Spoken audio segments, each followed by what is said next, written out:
Sweet corn வச்சு சூப்பரான ஒரு ஸ்டார்டர் ரெசிபி பண்ண போகிறேன். இது குக்கு கோமாளியில் விசித்ரா மேம் பண்ண ரெசிபி.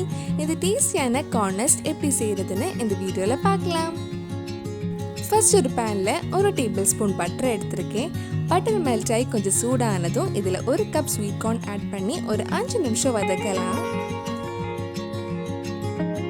5 நிமிஷம் கிட்ட வதக்குனதுக்கு அப்புறம் இதை ஆஃப் பண்ணிட்டு கொஞ்சம் நேரம் ஆற வச்சிருங்க. ஆனதுக்கு அப்புறம் ஒரு மிக்ஸி ஜாருக்கு மாத்திட்டு லைட்டா ஒரு அடி அடிக்கலாம். ரொம்ப அரைக்க வேண்டாம். இந்த மாதிரி லைட்டா அரைச்சிக்கோங்க. இனி இது இன்னொரு பவுலுக்கு மாத்திரலாம். இது கூட சின்னதா கட் பண்ண பாதி பெரிய வெங்காயம், தேவையான அளவு உப்பு, 1/2 டீஸ்பூன் நல்ல மிளகு பொடி, 1/2 teaspoon chilli flakes, 1/2 teaspoon mixed herb, 3 teaspoon fresh cream, 2 table spoon cornflour add பண்ணி லைட்டாக ஒரு வாட்டி மிக்ஸ் பண்ணிக்கலாம்.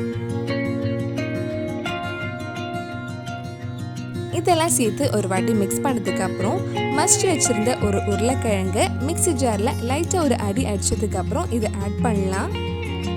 இந்த கார்னஸ் ரொம்ப க்ரீமியாக இருக்கணும். அதனால தான் மசிச்சு உருளைக்கிழங்கு அப்படியே போடாமல் லைட்டாக ஒரு வாட்டி மிக்சியில் அரைச்சதுக்கப்புறம் ஆட் பண்ணுறோம்.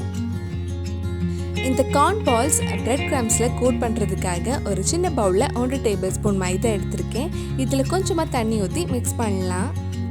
நீங்கள் நான்வெஜ் சாப்பிட்றதா இருந்தால் இந்த மைதாக்கு பதிலாக கோட் பண்ணுறதுக்காக ஒரு முட்டை கூட யூஸ் பண்ணிக்கலாம். இனி இது சின்ன சின்ன கார்ன் பால்ஸை ரெடி பண்ணி மைதாவில் டிப் பண்ணதுக்கப்புறம் பிரெட் கிரம்ஸில் கோட் பண்ணி எடுக்கலாம். இந்த மாவு க்ரீமியாக இருக்கிறதுனால உருண்டை பிடிக்கிறதுக்கு முன்னாடி கொஞ்சம் எண்ணெய் தடவிக்கோங்க. இல்லைன்னா தண்ணியில் டிப் பண்ணதுக்கப்புறம் உருண்டை பிடிச்சா ஈஸியாகவே வந்துடும். இந்த மாதிரி எல்லாமே பிரெட் கிரம்ஸில் கோட் பண்ணதுக்கப்புறம் நம்ம இதை ஃப்ரை பண்ணி எடுக்கலாம். இதே மாதிரி எல்லாமே ரெடி பண்ணி எடுத்துக்கோங்க. நம்ம சேனலில் இதுக்கு முன்னாடி நிறைய veg recipe, snack recipe, starter recipe, cook கோமாளியோட ரெசிபிஸ் எல்லாம் பண்ணியிருக்கேன். நீங்கள் இன்னும் அந்த ரெசிபிஸ்லாம் பார்க்கலைன்னா அதோட லிங்க் இல்லை டிஸ்கிரிப்ஷனில் இருக்குது. மறக்காமல் அந்த ரெசிபிஸும் போய் பாருங்கள். எல்லா கார்ன் பால்ஸுமே அழகாக ரெடி பண்ணியாச்சு. இனி இதை ஃப்ரை பண்ணுறதுக்காக ஒரு கடாயில் கொஞ்சம் எண்ணெய் சூடு பண்ணலாம். எண்ணெய் சூடானதும் கொஞ்சம் கொஞ்சமாக போட்டு நல்ல கோல்டன் ப்ரௌன் கலர் ஆகிற வரைக்கும் ஃப்ரை பண்ணி எடுக்கலாம். ஒரு சைடு ஃப்ரை ஆனதும் மெதுவாக திருப்பி போட்டு இன்னொரு சைடும் ஃப்ரை பண்ணி எடுத்துக்கோங்க.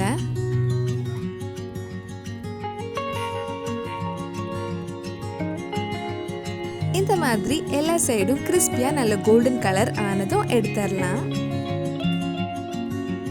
இதே மாதிரி மிச்சம் இருக்கிற கார்ன் பால்ஸையும் ஃப்ரை பண்ணி எடுக்கலாம்.